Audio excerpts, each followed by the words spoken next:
तुम जैसा सोचते हो वैसे ही तुम बन जाते हो। कुछ बच्चे कहते हैं मुझे मैथ समझ में नहीं आती, मुझे साइंस समझ में नहीं आती, मेरा पढ़ने में मन नहीं लगता।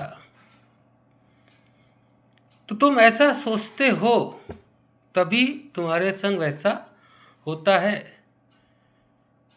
सबसे बड़ी कमी है इच्छा शक्ति की। इच्छा शक्ति ही तुम्हें वहाँ पहुँचाती है जहाँ तुम हो। अभी तक तुम्हारी इच्छा शक्ति ने तुम्हें वहाँ लाकर खड़ा कर दिया जहाँ तुम आज खड़े हो।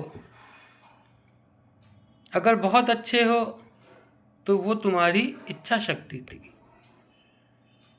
और अगर तुम ऐसे राह पे खड़े हो कि जहाँ तुम्हें सभी सिर्फ समझाते हैं, तो वो भी सिर्फ और सिर्फ तुम्हारी वजह से है। क्योंकि तुम ये भूल जाते हो कि तुम्हारा विचार, तुम्हारा ये सोचना कि तुम्हारा मन नहीं लगता। कभी कभी तो मुझे लगता है कि बच्चा जिद पकड़ के बैठ जाता है कि मुझे समझना ही नहीं है, और शायद इसी वजह से वो समझ भी नहीं पाता।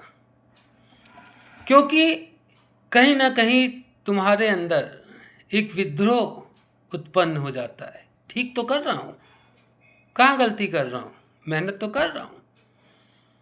और इसी विद्रोह में तुम वैसे खुद को अच्छा पाते हो और सबको गलत। लेकिन ये मान के चलो कि कहीं ना कहीं अगर तुम अपनी इच्छा शक्ति को मजबूत कर लो कि ये मुझे करना ही है, तो तुम ये विचार करने लगोगे कि मैं कैसे, जो कमी है मेरे अंदर, जो मैं सब्जेक्ट को नहीं समझ पा रहा हूँ, उसको मैं समझने लगूं। तो बच्चों, तुम सोचोगे कि मैं नहीं कर सकता, तुम वाकई में नहीं कर सकते।